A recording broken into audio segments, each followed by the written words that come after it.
All right, folks, coming up on Roll Up and Unfiltered for Tuesday, May 28th, 2019, rapper Meek Mill says he's going to sue the Las Vegas casino, the Cosmopolitan Hotel, saying they are racist as hell after they turned him away.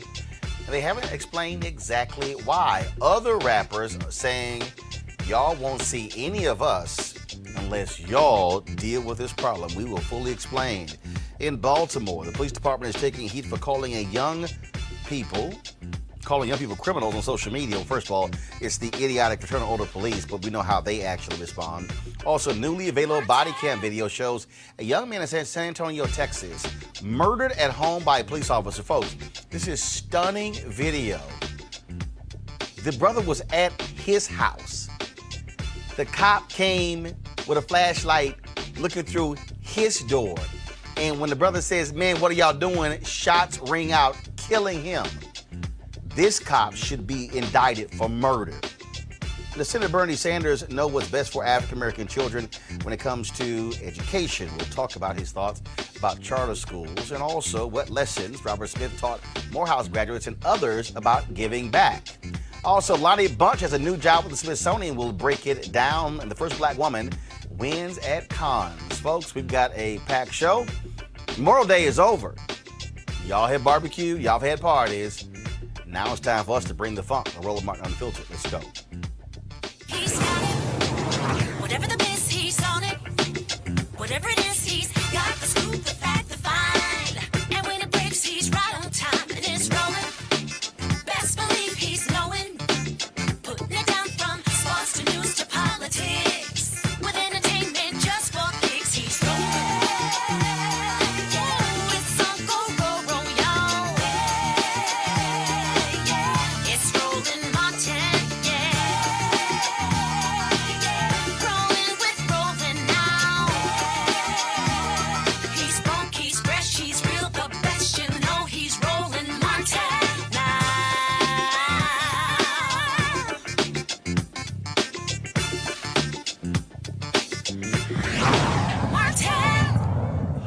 Cameras play a huge role when it comes to documenting racism. That was the case when Meek Mill tried to get into the Cosmopolitan Casino in Las Vegas. Then this happened. I respect that, but How can you tell me I'm gonna be locked up on trespassing? Hold on. So here's the deal. Yeah. We're a private property. Yes. At this time, with the information we have, we're refusing to do business with you. We have the right to do that. What? Right? What Hold on, information? hold on. So if I come But to no, your house, but not if I come- refusing to hold do on, business with me. listen, You listen, telling me I'll be arrested if I don't leave. If I walk upstairs and get something to eat, I'm gonna be hold on. arrested for what? What we just said was For being a rapper? We officially trespassed For what? you. We officially trespassed For you. what If you though? come back- But because what we have did the you right to- officially protest we have me the right for? to do that. We For have what? the right to How? trespass you as property. Sir. Yes. Who do we get the details from? Because So we will give Say you no more. information. We Like I out. said, Let's say no more, our man. Let's Vice close it. President, our Vice President will Send me that video. Yeah.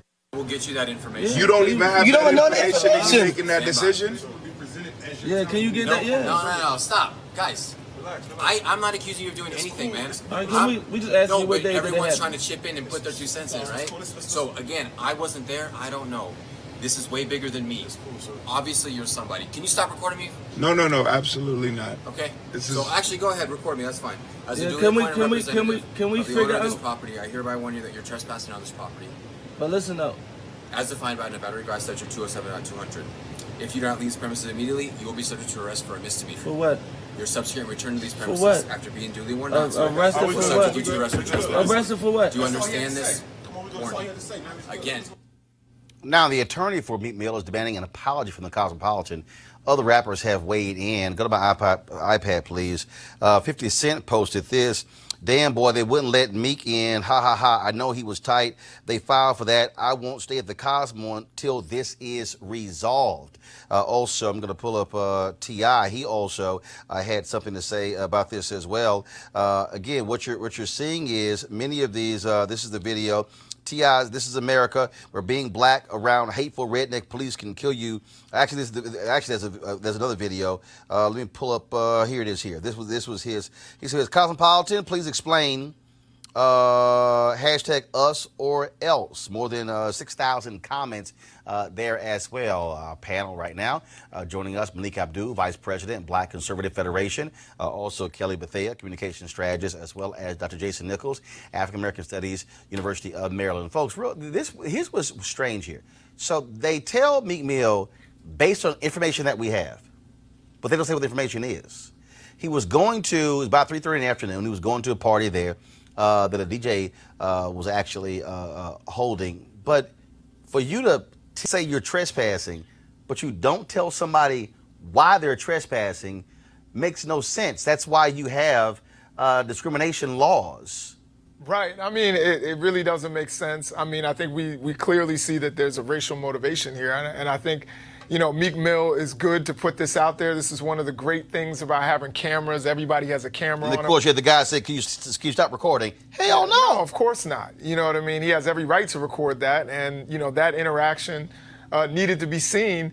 And, you know, not just rappers, but regular people need not to visit, black or white, if you see this kind of discrimination happening at a business. We need not support those businesses. And, you know, the Cosmopolitan is you know, just the next in a long line of businesses that have engaged in these practices. Even in Washington, D.C., they try to ban black people without saying they're banning black people. They'll ban T-shirts, they'll ban sneakers, they'll ban other things, trying to keep African-American people out. We need to stand up, and certainly some of the allies, people who say they're allies, need not to support those businesses either. Kelly, again, if you're Cosmopolitan, I mean, obviously, first of all, Vegas is known for a variety of reasons. If folks have been caught cheating or if they've torn up hotels, stuff along those lines. But I would think if you're going to send somebody out there, you might want to tell somebody why you're being banned. No, absolutely. And from the looks of the video, it didn't even look like he knew why he was out there in the first place. It looked like he was trying to like make things up on the fly to like justify Meek Mill not being able to come in. But it's absolutely ridiculous. I still, just from the looks of the video itself, there's no cause for it. Now this is funny here. This is what the hotels told NBC News. Quote, it related to a matter of security, not race. And any reports citing otherwise are false. Quote, we pride ourselves on providing an inclusive environment with zero tolerance for discrimination. Under different circumstances, Meek Mill will be welcome to the resort, but not at the compromise of his personal safety and the safety of our guests. That still doesn't Now, make any word sense. now it says, Yeah. What does that mean? now check this out. So again, according to the hotel, this is NBC. So Henry, go to my iPad. I'm reading here. According to the hotel, the party had reached capacity as dictated by city fire marshals, and prior to Mill's arrival, police had been called on site to manage a larger than usual venue crowd. When it was contacted in advance of Mill's arrival, security staff clarified that he would not be granted access because of capacity issues in accordance with both club and resort policy, the hotel said, adding that this was reiterated to Mill when he arrived. Meek Mill refused to depart property and was then informed that any continued attempt would result in trespassing. Can we go play the video again? I want y'all to actually hear what they told Meek Mill. Listen closely. I respect that, but How can you tell me I'm gonna be locked up for trespassing? Hold on. So here's the deal. Yeah. We're a private property. Yes. At this time, with the information we have, we're refusing to do business with you. We have the right to do that. But what information? Hold on. So if I come But to your house, but not if I- refusing to hold do on. business with me. You telling me I'll be arrested if I don't leave. If I walk upstairs and get something to eat, I'm gonna be Hold on. arrested for what? What we just said was For being a rapper? We officially trespassed For what? you. We officially trespassed For you. what though? All right. He said, based upon the information that we have right now, you be trespassing. Okay, press play. But what did you officially protest We me have the right for? to do that. We For have what? the right to How? trespass you as private property. Sir, Yes. who do we get the details from? Because So we will give Say you no more. information. We Like I out. said, Let's say no more, our man. Let's Vice post it. President, our Vice President will Send me that video. Yeah. We'll get you that information. You don't even have You that don't know the information in information. making that decision. Yeah, can you get that? Yeah. No, stop. Guys, I'm not accusing you of doing anything, man. All right, can we just ask No, you what but day did it everyone's happen? trying to chip in and put their 2 cents in, right? So again, I wasn't there. I don't know. This is way bigger than me. Obviously, you're somebody. Can you stop recording me? No, absolutely not. Okay. This So is- actually, go ahead, record me. That's fine. As a Yeah, duly can we- appointed can we representative of the figure owner of this out- property, I hereby warn you that you're trespassing on this Come back to property. me. But listen though. Okay, this is real simple. If it was a crowding issue, you say it. Right. But to say, based upon the information that we've received about you, really, Malik? Really? Yeah, it's clear that there was an obvious communication breakdown from whoever made the decision that he wasn't allowed to the guys there trying to defend it. I mean, it's pretty clear either they did not know or they didn't want to be honest. Whatever the backstory is, I don't know. I imagine it probably has a bit more to do with, well, I imagine it has more to do with, it has less to do with race than we're assuming. I mean, the Cosmo is pretty a popular hotel. I was just there, and the Migos were playing there at the hotel. So it's not like they don't have a history of allowing black people into the establishment. But in this particular case, it may have more to do with the industry in which he's a part of than race itself. But there's an intersection of race and some of the other things. Sure, that but we're looking I at think here. it's not just but plainly. it's not, nobody's saying that it's plainly. Oh, you're darker than a paper bag. No one's saying that. Right. But certainly there is an element of race if we're talking about the fact that he has, say he has a criminal record, or people have heard rumors about him, or he's a rapper, or whatever it is that led to him being barred from that hotel with him not doing anything. for whatever reason. I mean, they've allowed people who've been jailed before. Then race is an at element. that Here's the hotel. piece that people have to understand. And I'm sure there's somebody who's saying, oh, why y'all making a big deal because of Meek Mill? No, it's because we have numerous examples of African Americans who go to bars, who go to restaurants, Right. who go to clubs, and are denied entrance.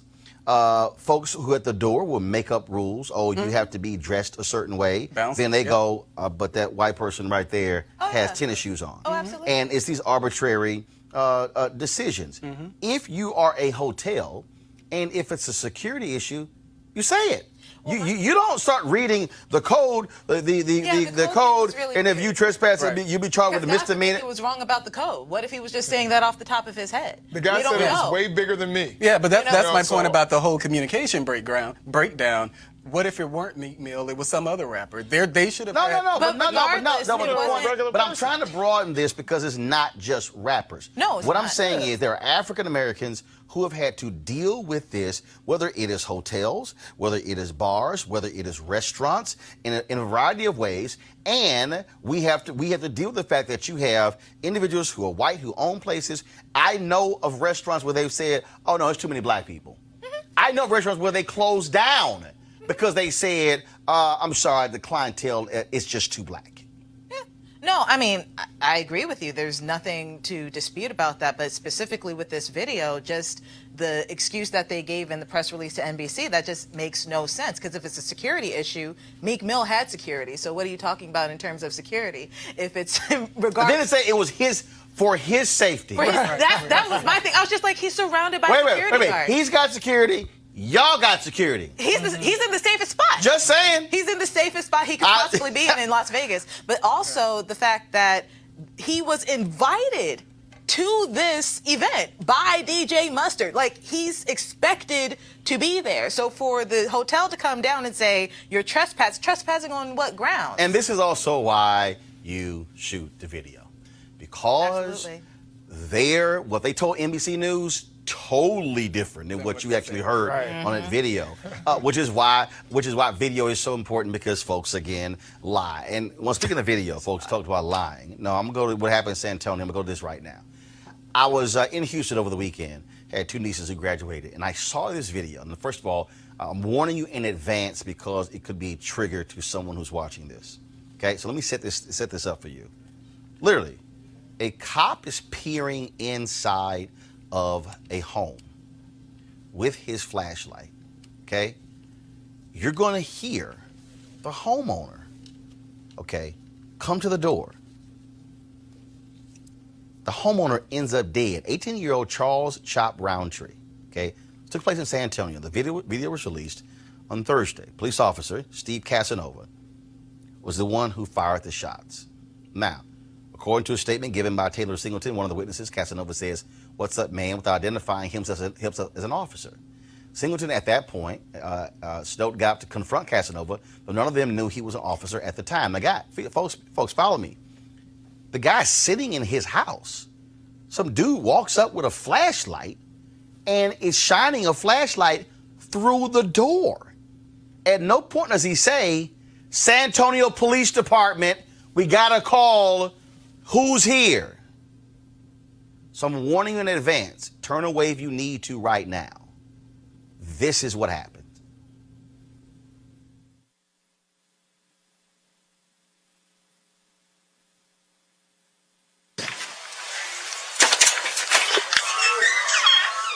What's up, man?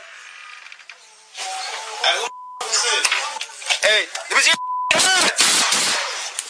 shots fired. Watch out, more of the way. 2330. Said shots fired. Get back.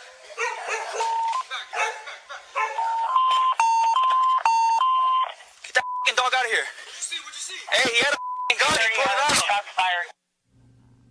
Okay, you hear, first of all, now I'm going to play it again because I want you to, first of all, you see what so you can see what happened. Then I want you to hear what the cop says at the end, which, you know what that was all about.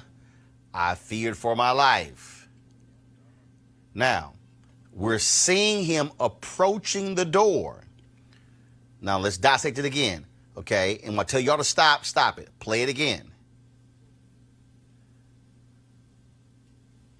Stop.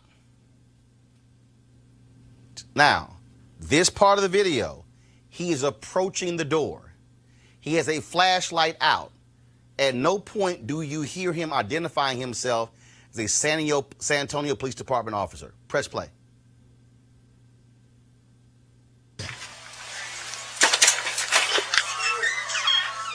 What's up, Stop.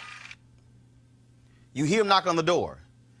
You still have not heard him say, "San Antonio Police Department." You hear Charles Roundtree, who hears this knock, sees a light. "What's up, man?" Press play.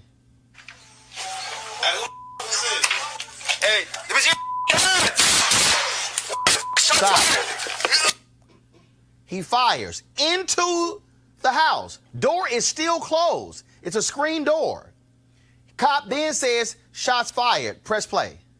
Watch out, more of the way. 2330. Says shot fired. Get back.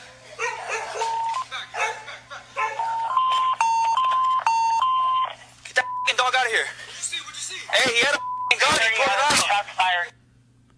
He had a fucking gun and he pulled it out on me. He's in his house.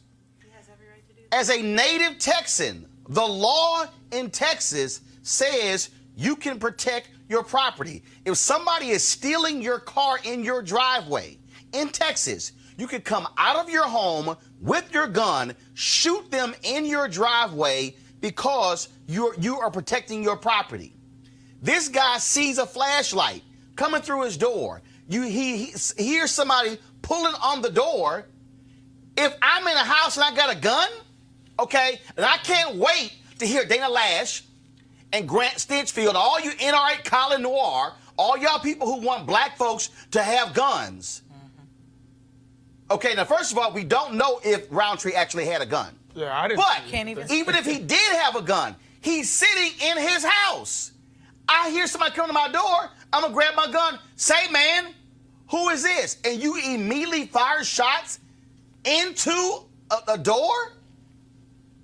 Yeah, this is we've seen this before. We've talked about it here before. You would think by this point there would be no more stories and that we've exhausted the conversation, but clearly that's not the case. Not as long as you have trigger-happy cops. Well, absolutely, and within the time that I actually complete this sentence, Tamir Rice was dead. The officers arrived on the scene and Tamir Rice was dead. So we've seen this before, hopefully, whatever the investigation leads, there is no reason that someone should be killed by someone who's outside of their house. I mean, because it seems like that's exactly what happened here.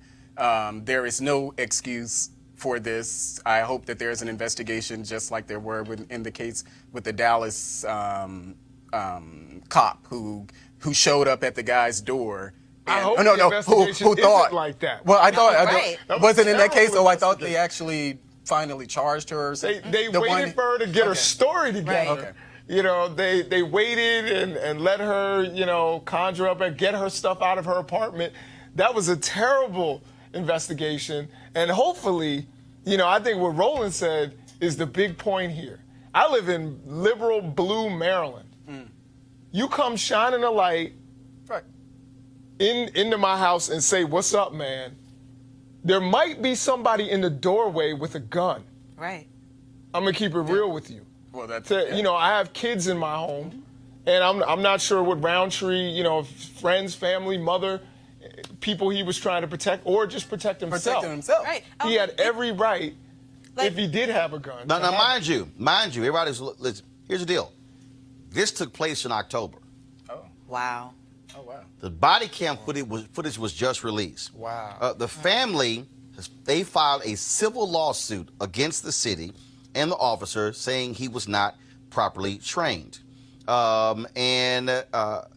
What was crazy about this, again, the cop says that another gentleman in the house, Devontae Snowden, was reaching for a gun. Now, Snowden was actually, he was shot, he recovered, and he was charged with being a felon in possession of a firearm. The shooting took place on October 17th, but the family says that they were in the home just simply talking, listening to music. Police say the house was well known to sell drugs, but the police report said the officer found a wooden door partially open and two people inside, one of whom opened the door. Snowden's arrest affidavit says the door, which had been ajar, opened when Casanova knocked. And then Casanova said Snowden immediately was immediately hostile towards him, asking, "Who the F are you?" Okay, if I'm inside my house and it's a flashlight and I don't know who you are, Right. that's probably what I'm going to say. Exactly. Right. Who are you?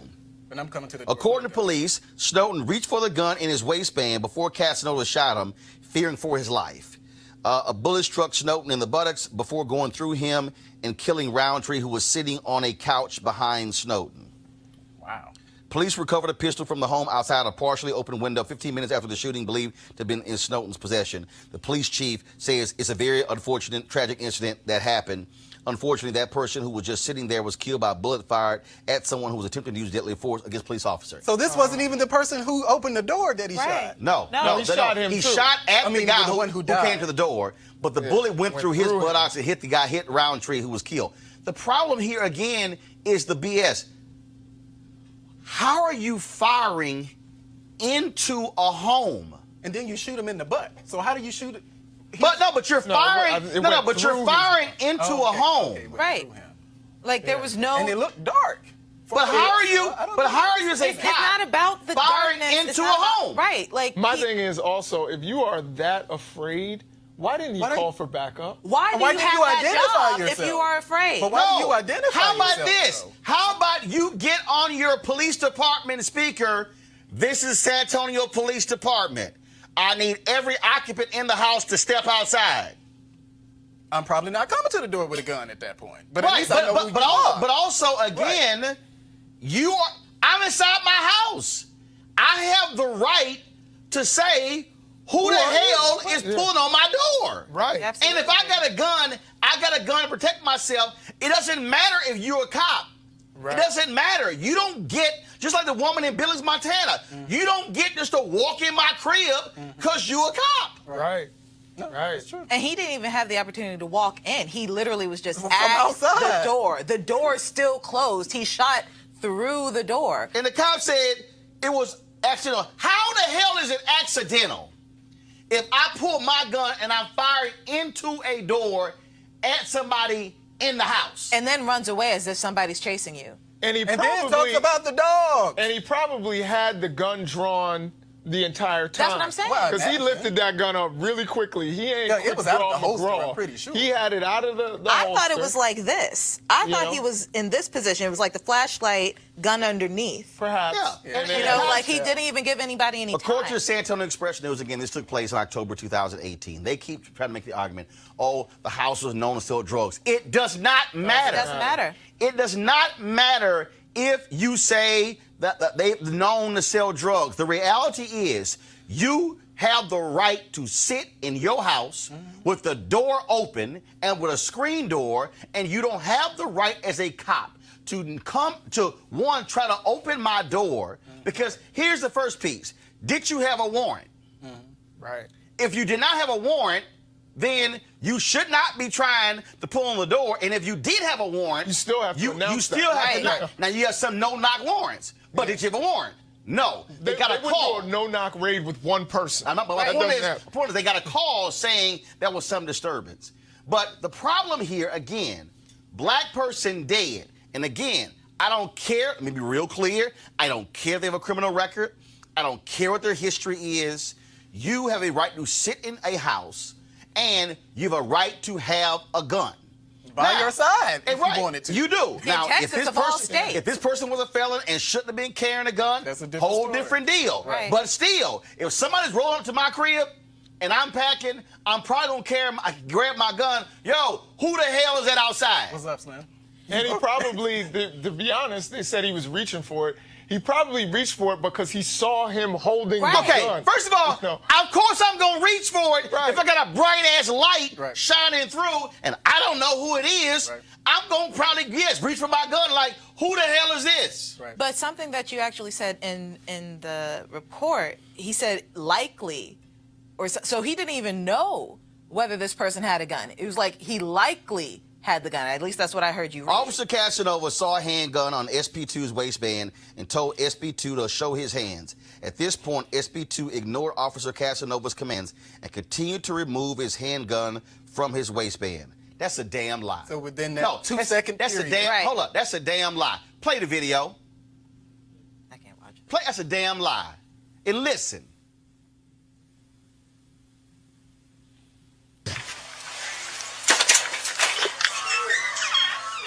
What's up, man? Hey, let me see your hands. Shots fired. Watch out, more of the way. Come back. Did any of y'all here put your hands up? Nothing. Within that short period of time that he came to the door, we're probably talking about all of 10 seconds, it seemed like that whole conversation went before the guy was dead. If that. Because I saw him, he stood up. He stood up, obviously, with the gun. He probably stood up with the gun by his side or something. cop But the lied. idea that the cop was lied. literally No, shooting you can see in that through. video that he didn't have anything on his person yet. He was standing with his hands by his side in the shadow. Yeah, see, I didn't so know if it's he had like that. he drew for what? But he still shot into. He killed. Oh no! He shot regardless, no he point. shot into the house. At no point did you hear that cop say, "Don't pull your weapon out." Identify yourself at a minimum. At no Anything. point. At no point that you. At a minimum. The chief is lying, the officers are lying, and the city is lying. And again, I'm reading all these stories, and I'm reading about how well-known drug house. Doesn't I matter. do not care. And in fact, here's what's interesting. There was a case we had. It was a case out of Georgia that dealt with the death penalty. And I remember we had one of the attorneys on the show, and they were trying to keep his brother from being put to death. And Tom Joyner said, well, you know, did the guy do it? And the guy was guilty of the crime. And he said, well, you know, we probably more willing to fight for somebody who didn't do it. And this is what the lawyer said. The lawyer said, no, Tom. He said, where most of our laws have been deemed unconstitutional, it was when somebody actually did it. See, the problem that I think a lot of us have, and I guarantee you there's some people right now who are watching right now who are saying, well, I mean, y'all defending, if you read the story, dude had a long criminal record and they were known to sell drugs. It doesn't matter because you have the right to sit in your home and not be killed by cops. Cops must identify themselves no matter what the house is. That's why there's a thing called the United States Constitution. That's why you simply can't just strip search somebody. You can't just shake them down. You can't just pull them over hoping they have a warrant just to be able to search their car. No, you can't do those things.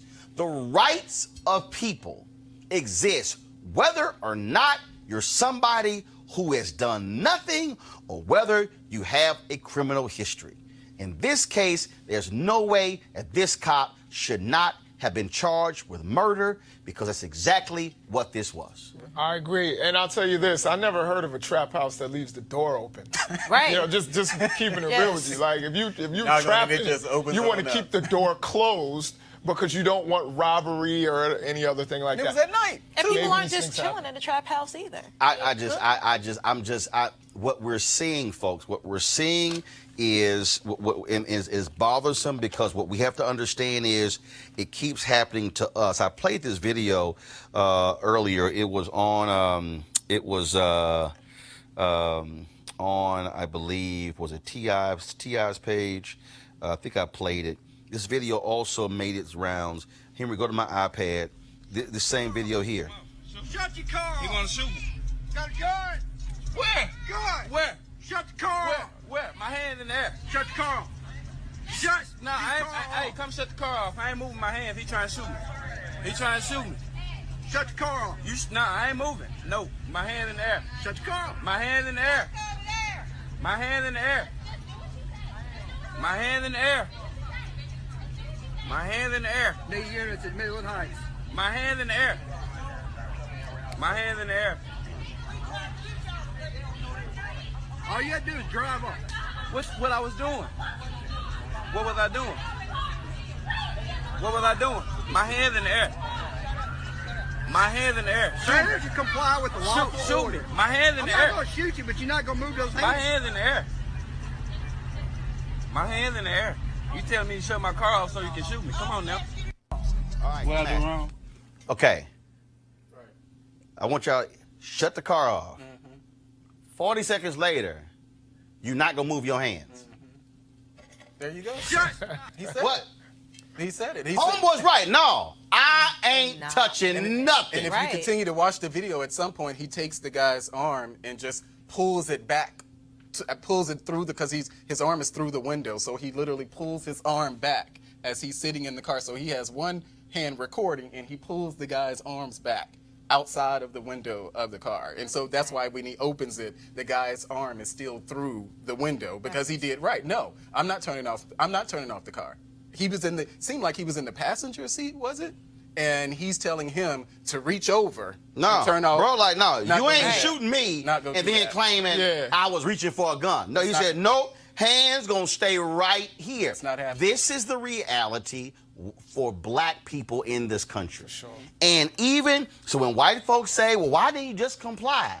That brother right there saying, no, I'm not going to comply with your lawful order because that might get me killed. Exactly. Right. And those are the things that we need to be mindful of. You know, a situation like this, you know, we don't know what led up to it, but the guy's literally in his car. I mean, I watched it. I generally don't watch these type of videos, but I watched it and I was saying to myself, wow. I mean, if I were in that position, I literally would do the same thing that the guy did. Nope, not going to turn off the car. And the guy tells the other officer, the guy who was in the car tells the other officer, no, you need to come turn off the car because I'm not turning off the car.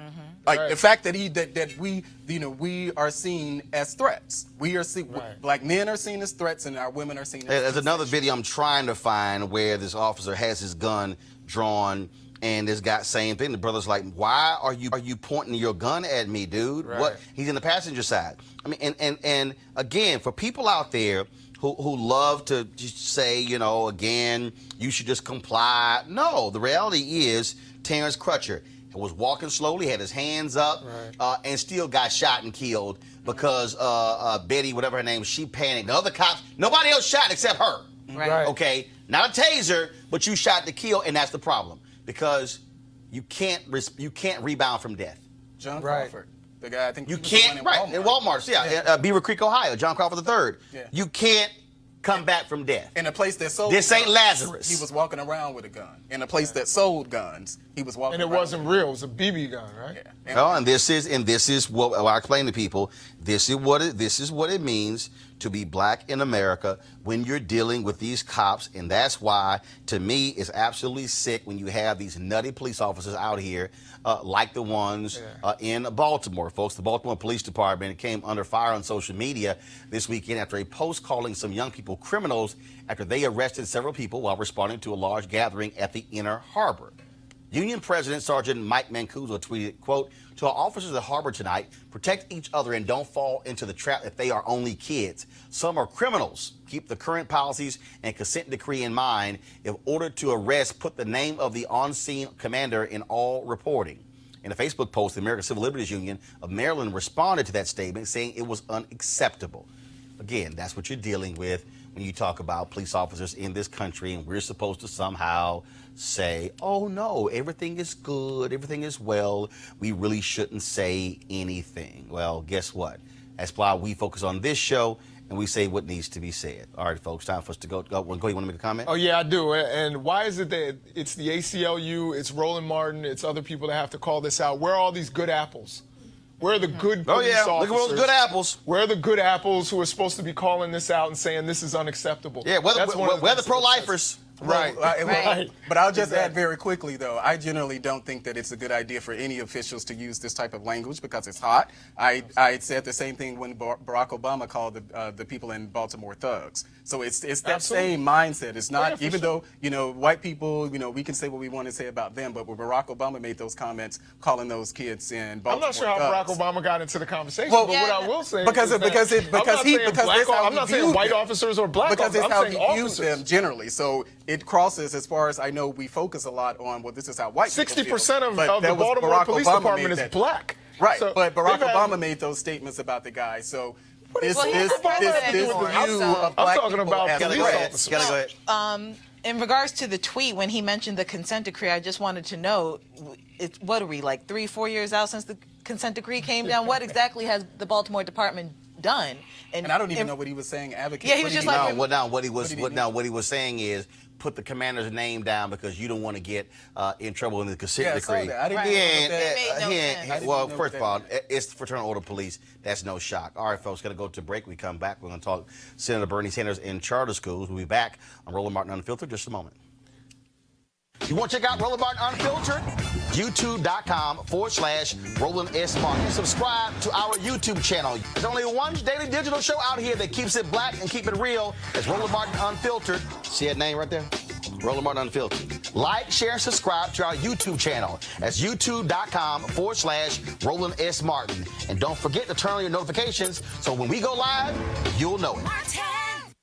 Hey guys, they're back. MarijuanaStock.org has another great investment opportunity. If you were lucky enough to invest in their last crowdfunding campaign, you know they raised a lot of money in just a few months investing in legal marijuana farms. Those initial investors now own shares of a publicly traded company, and they are certainly on fire. Now, last time, of course, many of you missed this, and now here's an opportunity. They have a new investment opportunity that is as good, if not even better than the last one. I'm talking about industrial hemp CBD.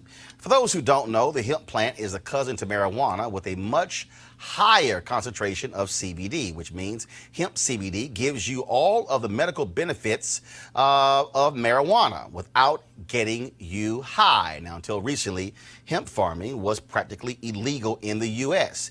and heavily regulated by the DEA. However, the 2018 Farm Bill recently passed Congress, making it legal to grow hemp CBD in the U.S. and creating one of the largest commodities worldwide. Now, folks, they need land to grow all of the plants.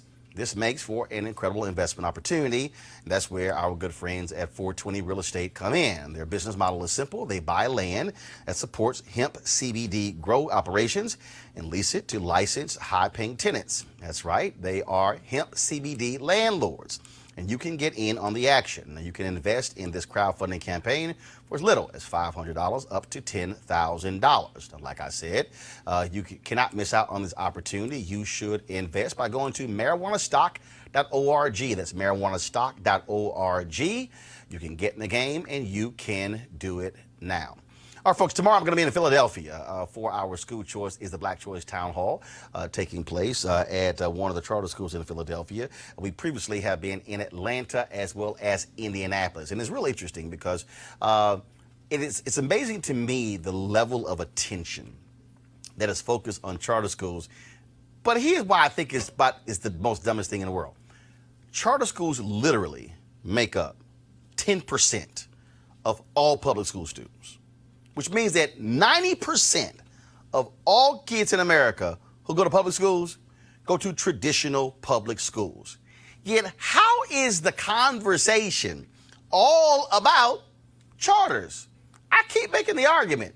So 10% of the schools have created the funding problem for the other 90%? That is truly stuck on stupid. Last week, I interviewed Senator Bernie Sanders because he came out with his particular plan dealing with education, where he wants to get rid of for-profit charter schools. They only make up about 15% of all public charter school students. The rest, folks, are non-profit charter schools.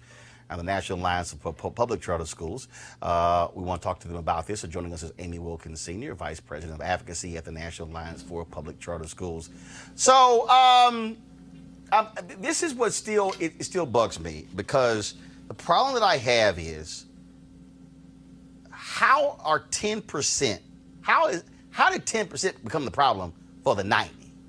It's not the problem for the 90. Our school districts are stressed. They are underfunded. They need help. Their results for kids, particularly African American kids and Latino kids, aren't what they should be. But it isn't the fault of charter schools. And so when I hear the phrase, "Oh my God, they're draining money," okay, and I have these debates with people on social media all the time, and I have to keep reminding them that when they say that charters are draining money from public schools, charters are public schools. So this idea that they're taking money, it's nonsensical. Also, I think most people have no idea what the hell they're talking about, because one, there's this assumption that charters are getting all this money, when in fact charters actually get less per pupil than traditional schools. Right. Yeah, when a family moves out of a school district to move, to go to a better school. If I moved out of D.C. so my son could go to school in Montgomery County, D.C. would lose that same money too, right? But if I stay in place and find another school in the public school system, just like if I left my church and went to another church in the same diocese, I leave the church, I take my pledge with me. Okay, hold on. I want you to run past that because again, this is what I think people don't understand. It stays, the money stays in the system, is what I'm saying. If there is a child that is in the Chicago public school system, and that family moves to the south suburbs, that money is allocated per pupil, does not stay in the Chicago public school system. It goes to the suburban area. Exactly. But it's a totally different school district. Right. Yet, if a child in the Chicago public school system goes to a charter school in the Chicago public school system, stays in the Chicago money school stays system. in the Chicago public school system. Exactly. Okay, because again, that's what amazes me whenever we have this discussion. And so when I talked to Senator Bernie Sanders, he did say that he supports nonprofit charters. That's great. But then he mentioned, of course, he wants transparency and some other things. But his distinction was that he was against for-profit charter schools. Well, he has to take that up with the state of Arizona because the state of Arizona is the only state in the 50 where a for-profit entity can hold a charter. So you can go out and talk to the people in Arizona and, leave the rest of us alone. So hold on, but you have something like K-12, which is the online, which is a for-profit entity, but they run operations. They have students that are all over. Yeah, and we've been working, and that really is a state-level issue. Senator Sherrod Brown raised that in Congress, and as well as Patty Murray, and both have agreed. And I think the way the laws work, it is a state-level issue, and my organization is working to curb or eliminate those entities where they are doing kids a disservice. And the thing is, so I love this here because we got somebody here, which is pretty funny. iRobot 107A. Roland Martin is being paid by charter school libraries. His show is broadcast from charter school offices. This is bad journalism. Well, actually, we actually pay for the office space. We pay for the office space. Got him. And see, like literally pay for it. Oh my God. All of it. Every month. No charity. Pay for it. Just so you can stop lying.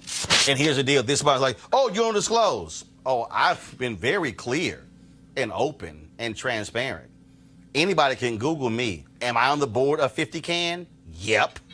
Was I previously on the board of Students First? Yep. And your point? Will I advocate for charter schools? Damn right. Why? Because I want black people to be in charge of the education of black children. And this is what gets me, Doc. I hear all these black folks. Oh, also, while all y'all out there hating on charter schools, can y'all name me how many HBCUs in America have a charter school? So for all y'all who love HBCUs, why don't y'all go Dog Howard, which has a charter school? Am I correct, Amy? You're correct, but also most of us don't hate charter schools. When you look at the polling data, 58% of African Americans support voters support charter schools. When you go to millennial African Americans, that's low data. We did the poll at TV1. We did the poll when I was at TV1. More than 70% of African American parents said they would send their kid to a charter school, and more than 70% of black parents said, I would take a voucher. Doc, this is simple. Because black parents are the ones on the front line looking at their kids saying, I'm tired of my kid going to a failing school. Yep. Right. I'm definitely not against charter schools. I think I just was looking at what Bernie Sanders was calling for, and it seemed pretty reasonable to me. But I think, as far as charter schools, the ones that produce, good results, I'm all for it. I have nothing against that. Malcolm X said only a fool would let his enemy educate his children. I'm not saying anyone's enemy, but certainly if black charter schools are going to educate black children, I have no issue with that. Amy, the issue that I have is that first of all, literally the level of ignorance of people who have no idea about charters. One of the things you will hear is that there's no accountability. First of all, education in America is not federal. It's actually state, just actually local. So you have state laws. So when somebody tells me you have no accountability for charters, that's a lie. In Texas, you have a charter school. You have 3 years. 3 years to get your numbers to an acceptable level or they shut you down. 3 years. I know of some traditional schools that have been failing black kids for 30 years, and they're still in existence. Y'all, that's the law in Texas. There are other states where they have... It's not just Texas. I mean, that is the condition under which charter schools are set up in every state. It's not necessarily 3 years. But if you don't meet the conditions of your charter, you are shut down. That is the ultimate accountability. I went to a public school here in D.C., and in 3rd grade, I couldn't read, right? I could not read. That school is still, I'm 60 years old, you know, that school is still undereducating black kids in this city. If it were a charter school, it would have been shut years and years and years ago. Malik and Kelly, here's what also gets me, because this is what just, it angers me to no end. That you have folks who fight for failure. They also believe that money is the answer to this issue when they haven't even bothered to ask, how is the money allocated? Right. For instance, if you're in a school district and it's $10,000 per pupil, all $10,000 does not go to the education of the child. It doesn't. About 70+% actually goes towards administration and is paying for other things that have nothing to do with education. But see, that's the BS that folks have fallen for. Yeah, it's a big misinformation campaign, and I think it's the fact that it's become political. So, you know, you have people, you know, the Republicans are generally more supportive of charter schools and school choice, and then on the other opposite end, you have unions, where Democrats are more supportive of unions, and then Republicans wage this misinformation campaign when talking about things like unions. But hold up. I need you to unpack that, because see, Amy, this is part of the problem. Kelly wanted to bring you in as well, because see, folks don't want to deal with transparency. What you have on the left, you're absolutely right. Unions are the biggest, teachers unions, one of the biggest financial supporters of Democrats, who largely oppose charters, which is kind of stupid because the American Federation of Teachers has a charter school. Yeah, they do. In New York. I'm sorry, that makes no sense. I didn't even know that. So, yes, they have a charter school in New York City, but they oppose charters. Hello. So, that's what you have. Now, Malik, there are some nefarious people on the right who only support school choice because they want to see unions shut down. See, so as somebody who's in the movement, I've challenged those white conservatives. Why are you here? Because if you're here trying to pimp black and brown kids for your political purposes, get the hell out.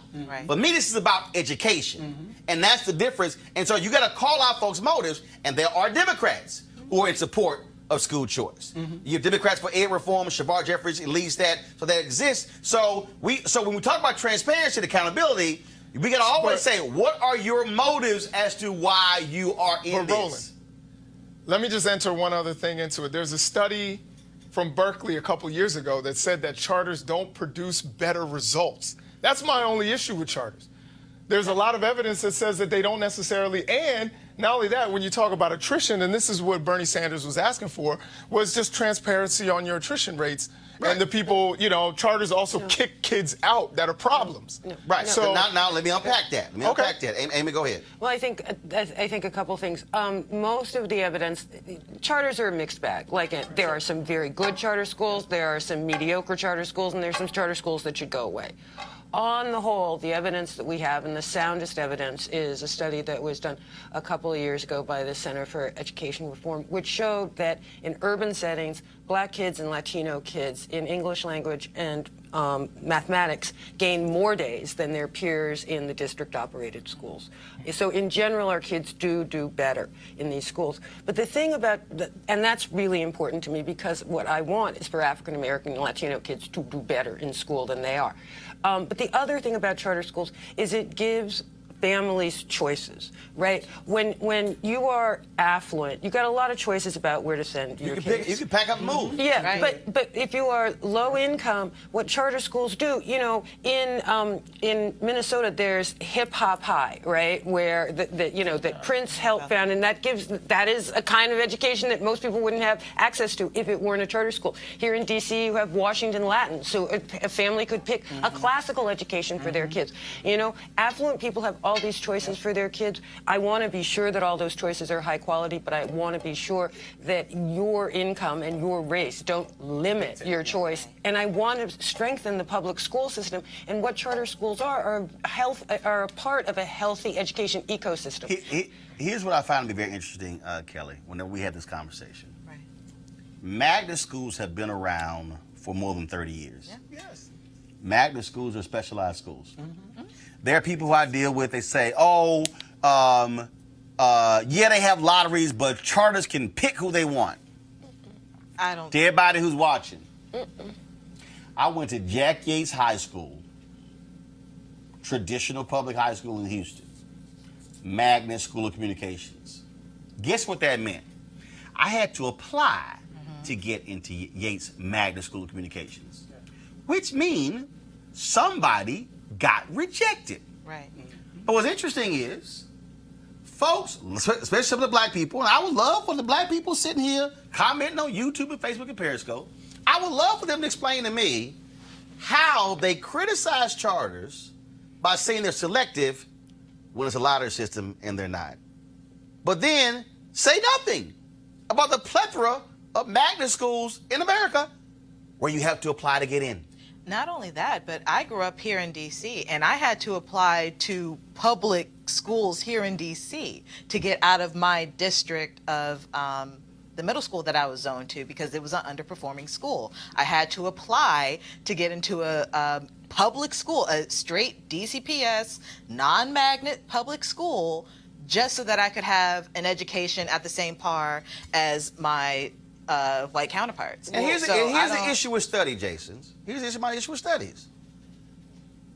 I could pull any study to show you traditional schools and charter schools. Here's what the reality is. There are traditional schools that are doing great jobs. Yeah. Mm-hmm. My philosophy is study them, replicate them. There are charter schools that are doing a great job. Keep them, study, replicate them. They can coexist at the same time. The problem I have is when you have traditional schools that are failing and black people are being told, wait, the 10-year plan is coming, and if your kid's in the 5th grade, they're only there 7 more years, so 10-year plan will be a little too late.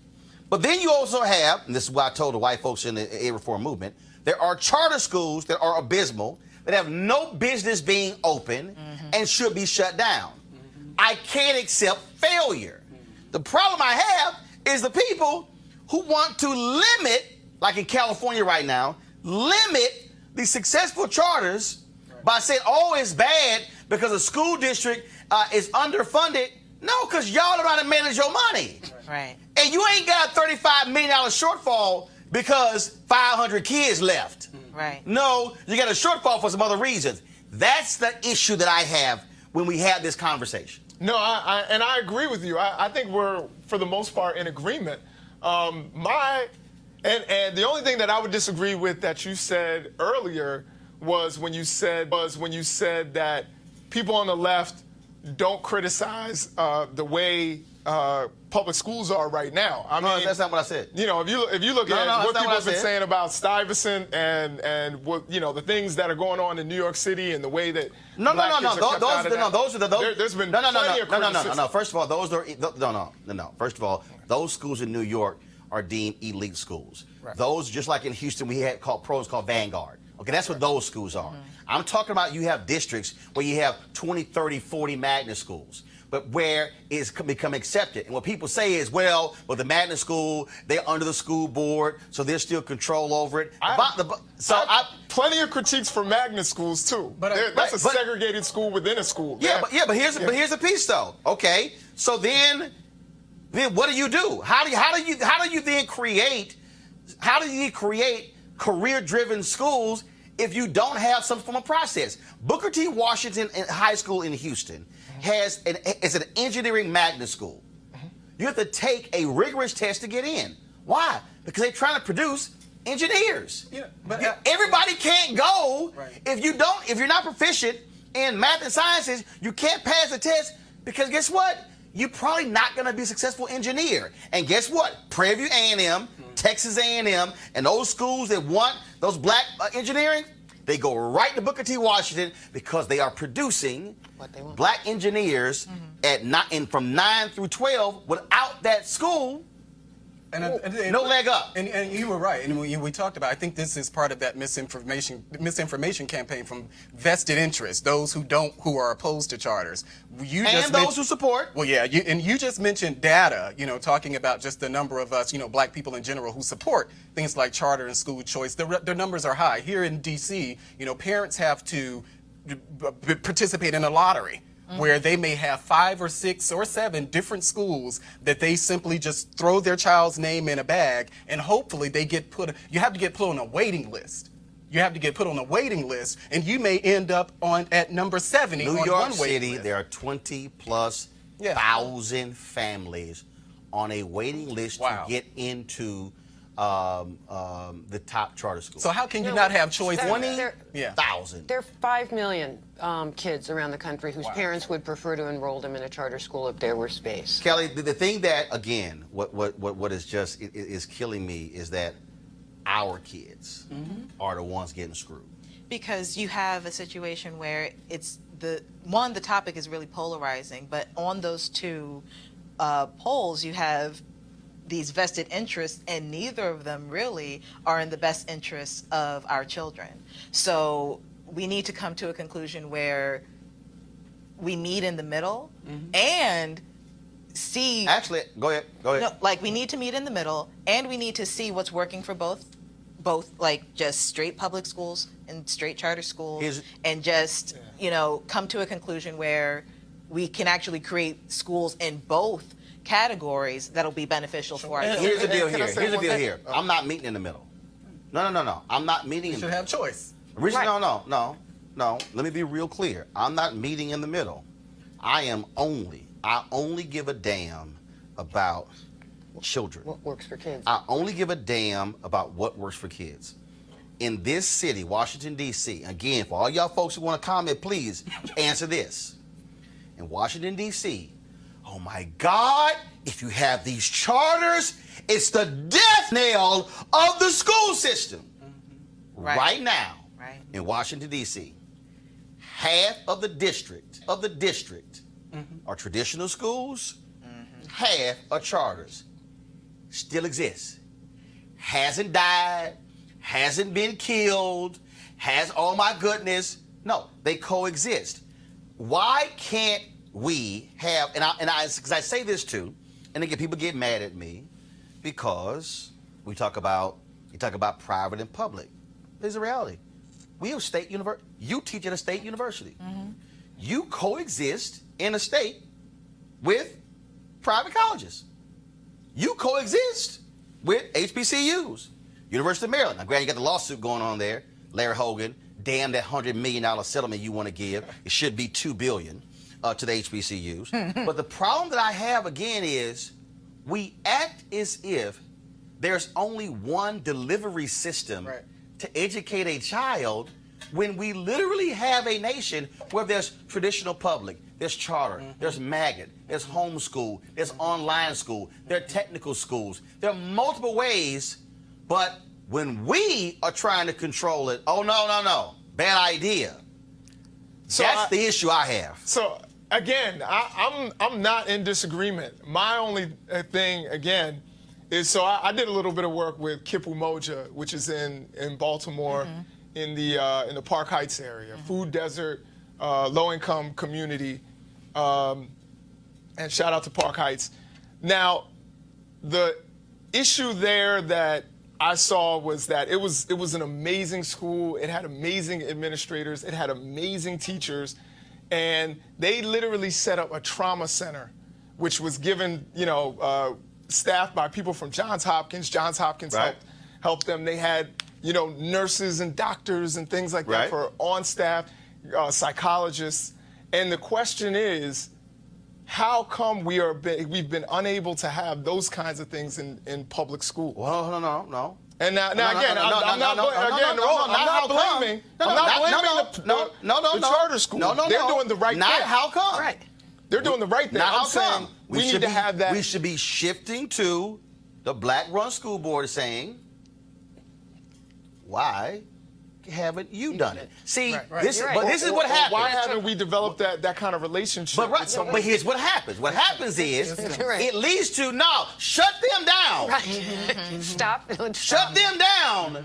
But that's not my argument. No, I know that. But I'm talking about, I've heard all these arguments. It's literally, shut them down so we can do it over here. I'm going, wait a minute, why can't that exist and you do it over here? Everywhere where there are kids. What they have they're allowed, and just replicate it. That's what I don't understand. Amy, go ahead. No, that is one of the points of charter schools, is charter schools are supposed to be nimble, are supposed to be able to respond to the needs of the communities in which they're located. And then it's, we develop the model, we show you the model, we work the kinks out, then you have an easier path. You district-operated school, because we did all the sort of beta work on it. Now here we show it to you. It is on the school district to say, oh, yeah, that works. Let's do it. And guess what, folks? This is real simple. If a traditional school is killing it, there will not be a need for a charter school. See, that's what it boils down to. I mean, we can sit here and holler all we want to, but people are filling a void because of what is failing.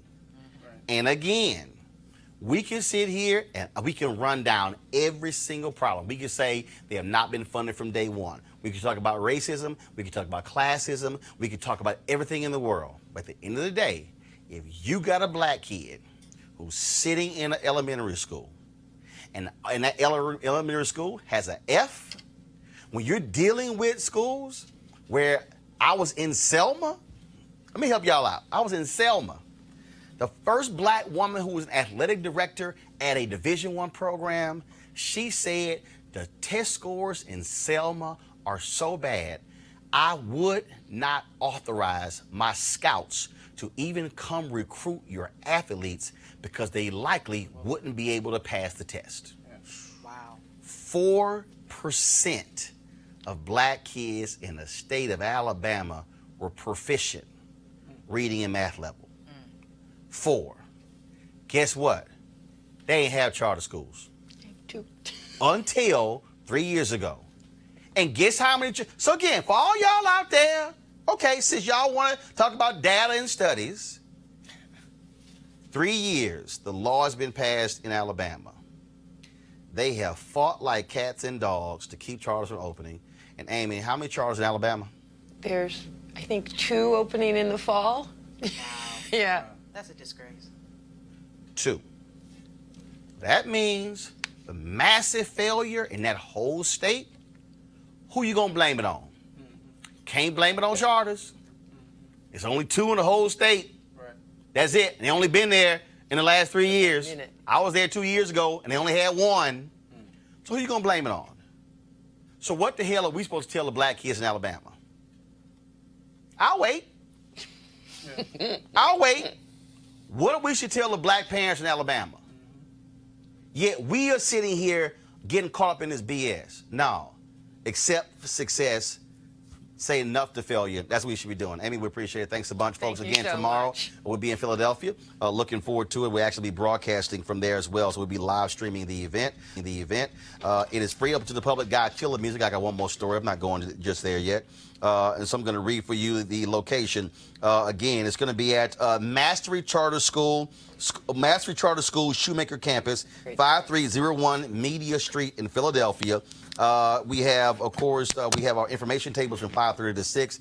The panel will be from 6 to 8. Dr. Steve Perry will be joining me for a one-on-one conversation as well. And then we'll have more of our information after that. So again, we'll be broadcasting from there 6 to 8 tomorrow, answering those questions. Gotta give a shout out right now, folks, to Lonnie Bunch. He, of course, is the brother who led the building, the National Museum of African American History and Culture. He's the founding director. Well, guess what? He has a huge new job. He has been named the 14th Secretary of the Smithsonian Institution. That means that Lonnie Bunch will now oversee 19 museums, 21 libraries, the National Zoo, numerous research centers, and several education units and centers as well. And so big congratulations to Lonnie Bunch. Folks, also on Saturday, French Senegalese director Mati Diop became the first black female director to win an award in the Cannes Film Festival 72-year history. She also was the first black woman to ever have a film accepted for competition at the festival. She took home the Grand Prix Award, which is the equivalent of a silver third-place prize for her film Atlantics.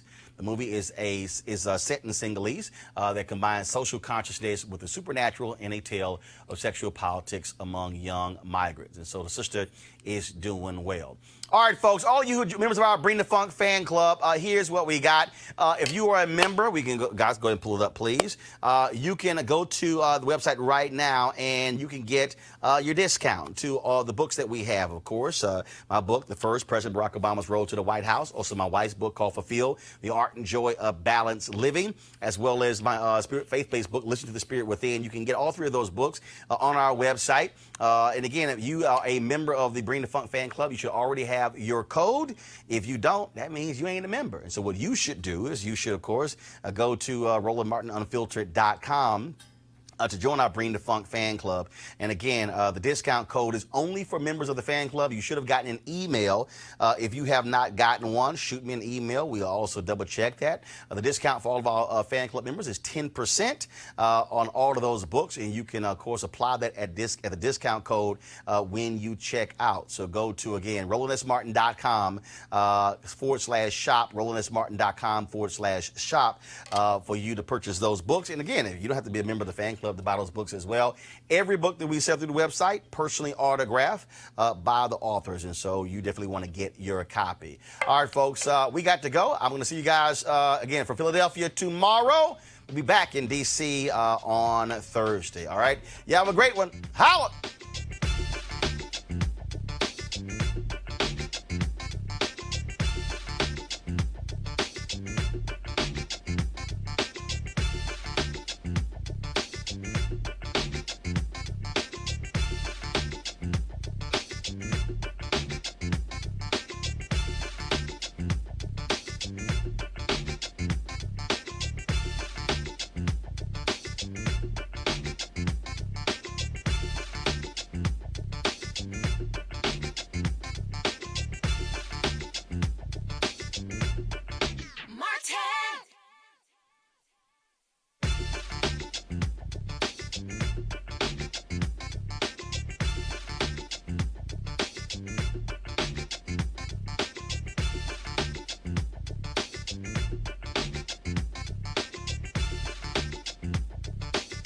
I was recently in Atlanta for our School Choice is the Black Choice Town Hall event.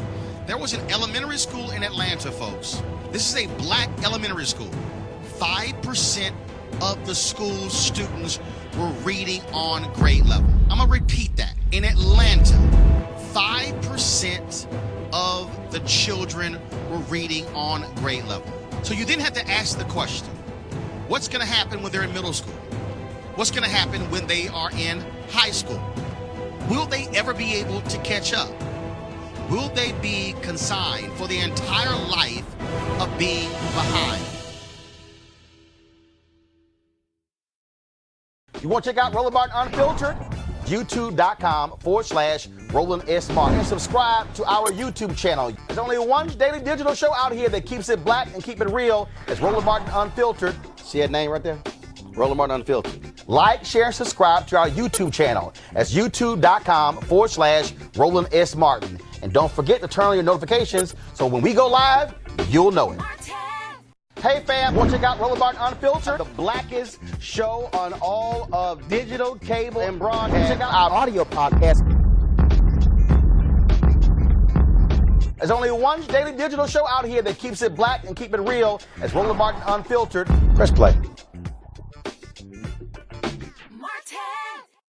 You want to support Roland Martin Unfiltered? Be sure to join our Bring the Funk fan club. Every dollar that you give to us supports our daily digital show. There's only one daily digital show out here that keeps it black and keep it real. It's Roland Martin Unfiltered. Support the Roland Martin Unfiltered daily digital show by going to RolandMartinUnfiltered.com. Our goal is to get 20,000 of our fans contributing $50 each for the whole year. You can make this possible. RolandMartinUnfiltered.com.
folks, coming up on Roll Up Martin Unfiltered for Tuesday, May 28th, 2019. Rapper Meek Mill says he is going to sue the Las Vegas casino, the Cosmopolitan Hotel, saying they are racist as hell after they turned him away. And they haven't explained exactly why. Other rappers are saying, y'all won't see any of us unless y'all deal with this problem. We will fully explain. In Baltimore, the police department taking heat for calling young people criminals on social media. Well, first of all, it's the idiotic fraternal order police, but we know how they actually respond. Also, newly available body cam video shows a young man in San Antonio, Texas, murdered at home by a police officer. Folks, this is stunning video. The brother was at his house. The cop came with a flashlight looking through his door. And when the brother says, man, what are y'all doing? Shots ring out, killing him. This cop should be indicted for murder.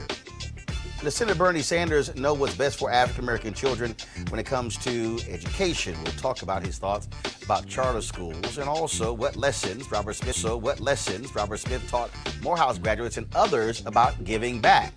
Also, Lonnie Bunch has a new job with the Smithsonian. We'll break it down. And the first black woman wins at cons. Folks, we've got a packed show. Memorial Day is over. Y'all had barbecue, y'all have had parties. Now it's time for us to bring the funk. Roll Up Martin Unfiltered. Let's go. He's got it. Whatever the